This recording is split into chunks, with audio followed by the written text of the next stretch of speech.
Hello, good listeners, and welcome to Christmas at Tales from the Mennonite Heritage Archives. I'm your host, Dan Dick. Last Christmas, we brought you a fictional story written by Low German storyteller Gerhard Ens.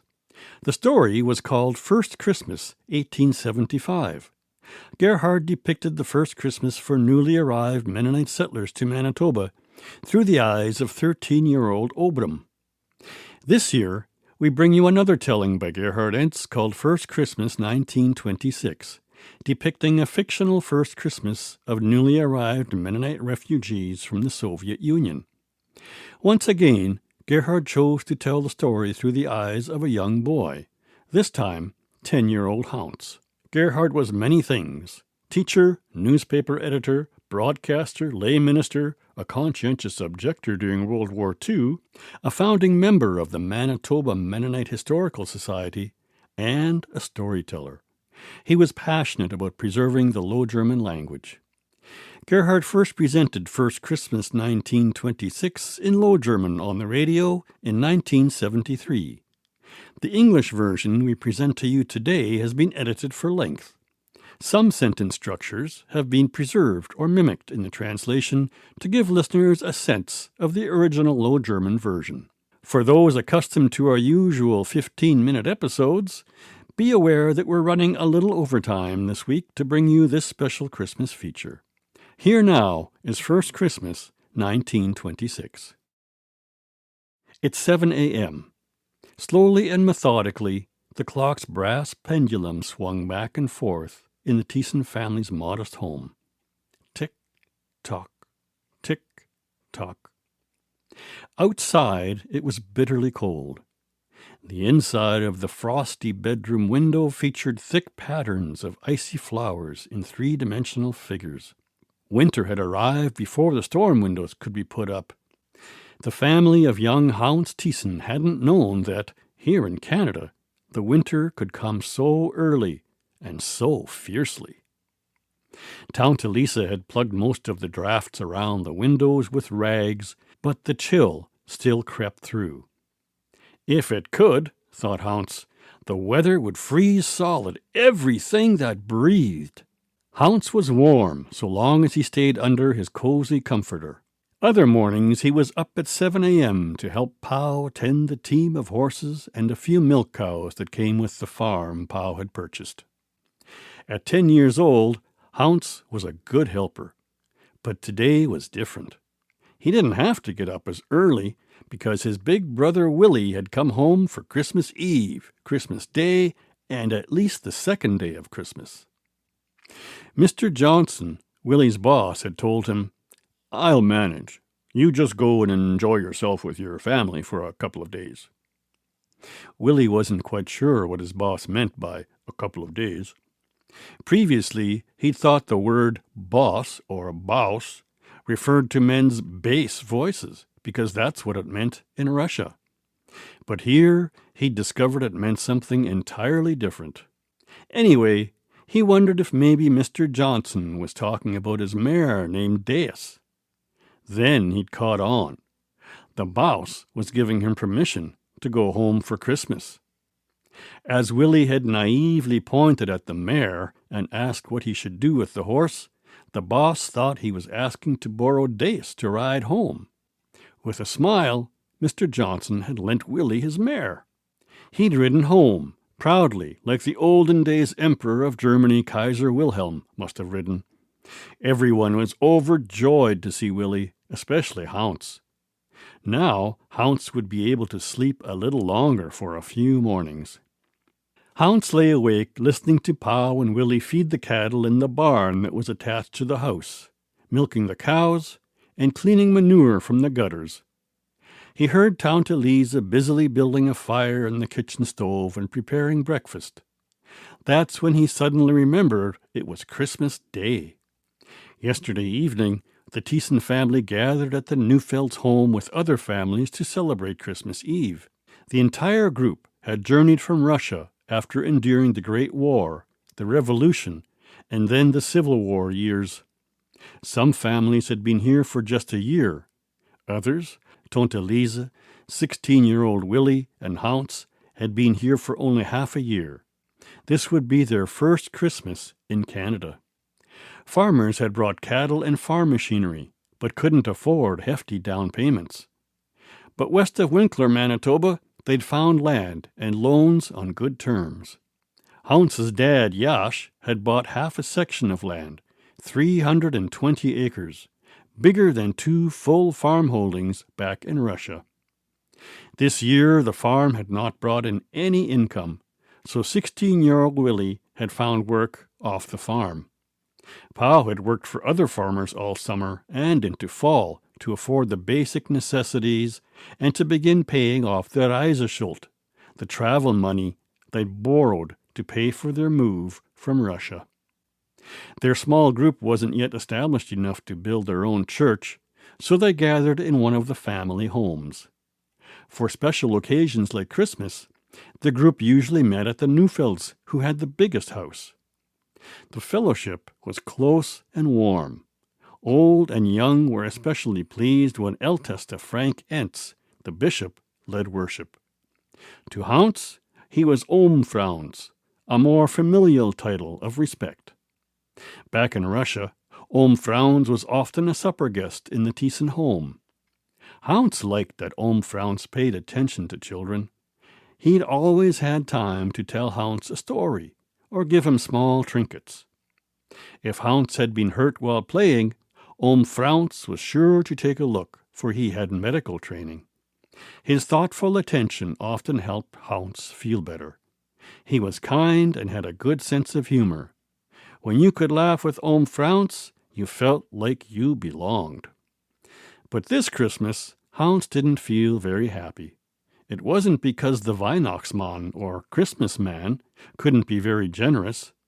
Hauns had learned to be content with what he had during their hard times in Russia. When he was younger, as far as he could remember, things were quite different. The Thiessen family had lacked nothing on their large estate. But one morning, without warning, they had to flee their comfortable home in great haste. Suddenly, they'd lost everything. They found a temporary home in Gnadenfeld, and here they decided to leave Russia. Pau worked a whole year to get their exit visas, passports, and borrow the money for the trip to Canada. They were poor and anxious during that time and faced cruel Soviet authorities. Hauns had learned not to expect much for Christmas. Here in Manitoba, Christmas Eve had been a wonderful time. They'd all gathered together in the Neufelds' house. Children recited poems and sang. Everyone enjoyed the old traditional Christmas tunes. Weihnacht ist heute, and Welchen Jubel, welche Freude, and the exceptionally beautiful Stille Nacht. Tears slowly stole down adults' faces as they recalled memories of happier times. But still, they were very grateful to be in Canada. But recalling happy memories of living on their comfortable estate in Russia and last night's Christmas Eve celebrations was not enough to lift the Thiessen family's spirits. Something else dampened their joy. They were celebrating Christmas without Mother. When the Health Commission doctors examined them during the immigration process, Ma was held back in Germany. They had found trachoma in her eyes, a contagious disease that can cause blindness. The doctors took it seriously.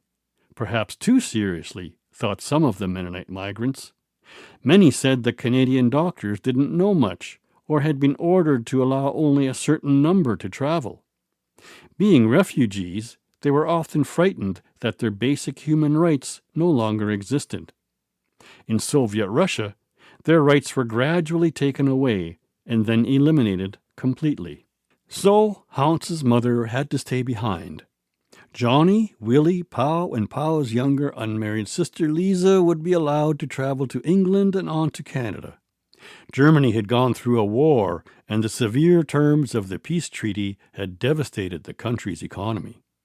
Asylum was allowed only for patients detained because of contagious diseases, and that was more than one could expect from the country at this time. The family decided to make a start in Canada and Ma would join them later. That had been the sensible thing to do. But it was difficult. Hauns longed for his former home, for his mother. He tried to hide it. Tante Lisa was aware that some nights he cried, but she never mentioned it. Yes, Tante Lisa was their guardian angel. She felt it was her duty to look after her brother and his 2 sons, especially the younger one, to help them through this difficult time. It was not an easy time. Ma sent letters from Germany that were full of cheer and encouragement, but revealed nothing about when she might be declared healthy. Pau at times became quite impatient. It was good, then, that Frans came to visit. He tried to lift Pau's spirits whenever Pau complained about the Canadian government or the Canadian Mennonite Board of Colonization. Frans always managed to calm Pau down and moderate his complaints against the board and its leader, Bishop David Taves. Frans had come to know Taves shortly after arriving in Canada. In no time, the two became friends, agreeing on many issues. Now, Frans said to Pau, just forget about being angry with the board.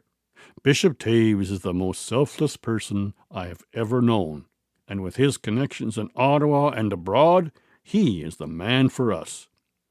No one else could have done what he has achieved, and I am certain he is doing his utmost with your case. Frans also refused to hear any complaints against the government. Let's not worry ourselves, wondering why the government doesn't deal with our concerns more quickly. We are in a democracy. During the war, some people tended to be against everything Mennonite and all things German. Despite those feelings, the government here continues to treat us fairly. For actually being allowed to immigrate, we must thank our Prime Minister, William Lyon Mackenzie King, as Taves often emphasizes. He and King are good personal friends. Let's be grateful we are no longer in Russia. Here we have an honest and God-fearing government. Frans was also quite optimistic about their future here in Western Canada. Just wait, he said. In a few years, we'll be citizens. Becoming citizens of Canada is easy. Then we'll have the right to vote. And I've been thinking that in our school district, we are the majority. We'll vote in a Mennonite school board, and we'll hire one of our own to be the teacher. I've just come back from a short trip to the east to see Ewart, the teacher there. He was founder of the Board of Colonization, but his life's work is in the high school in Gretna. Right now, a dozen or so of his students were teachers in Russia. In a year or 2 of studies, they will qualify for Manitoba teaching certificates. You know whom I met there? Paul Schaefer, a teacher not far from our village in Russia. I was the minister who received him when he joined our church. Teacher Schaefer is very competent and quite enthusiastic about teaching opportunities. Yes, that was Frans, full of energy, encouragement, and optimism. But now it was high time to get out of bed. The house was warming up. Hauns could smell the coffee Tante Lisa had prepared. He got dressed in his Sunday best, at least what recent newcomers could call their Sunday best. He hurried to the kitchen to see what the Weihnachtsmann had brought. The table was set, and there were the spicy little Pepanate cookies that Tante Lisa had somehow managed to bake for Christmas. He was even more surprised to see a gift beside his plate, a pair of new leather mitts. It was exactly what he had quietly wished for whenever his hands began to freeze in his thinning, hand-me-down wool mittens. He pulled his mitts on. They fit perfectly. Pau and Willie came in from the barn and seemed a little quieter than usual. Especially today, Christmas Day, Pau missed his Marie. But he didn't want to spoil Hauns's happiness, so he admired the boy's new mitts and shared his son's Christmas joy. After a breakfast of pork cracklings called yereva, brown bread, Prips, a sort of coffee made from roasted barley, and a few peppermint cookies, they all dressed warmly for the sleigh ride to church. They would gather in the Newfields' home again. The Newfields were very generous, offering their home for a Christmas Day service.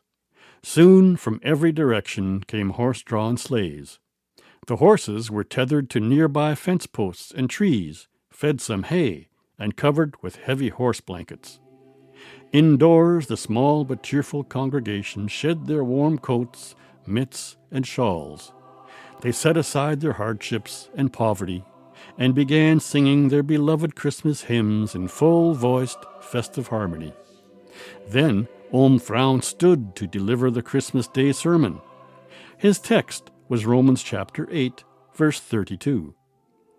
He who did not spare his own son, but delivered him up for us all, how shall he not with him also freely give us all things?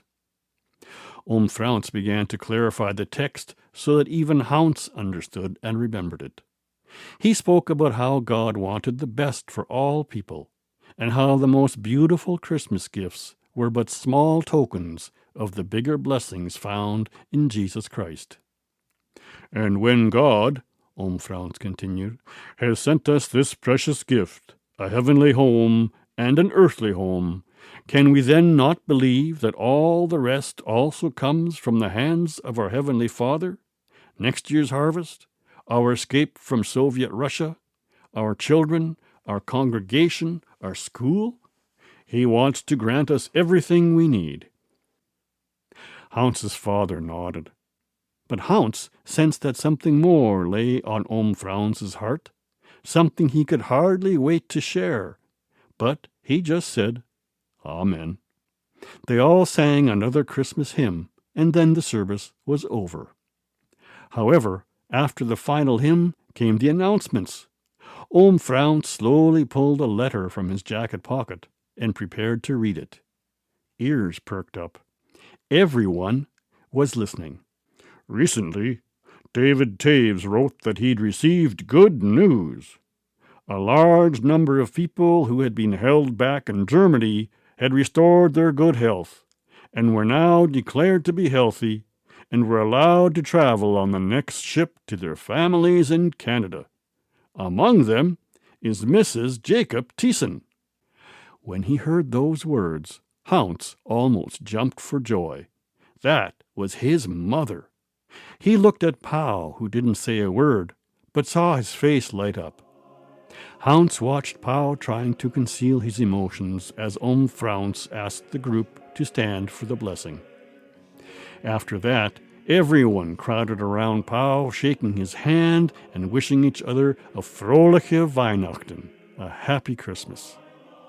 On the sleigh ride home, Hauns felt so much happier. He could hardly contain his excitement. His thoughts were on the verse about God's gifts. His hands were very warm in their new leather mitts, but even warmer was his heart, overflowing with gratitude.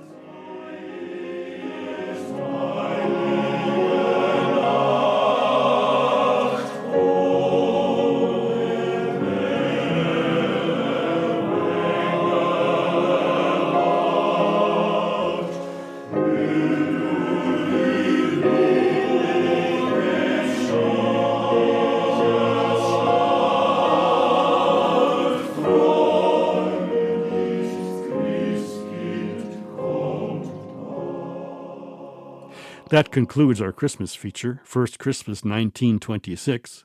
Photos of Gerhard Ens, his book, and his audio recordings are held at the Mennonite Heritage Archives. To see some photos related to this story, learn more, or listen to this episode again, visit mharchives.ca. If you have questions or comments about this program, dash off an email to info@mharchives.ca.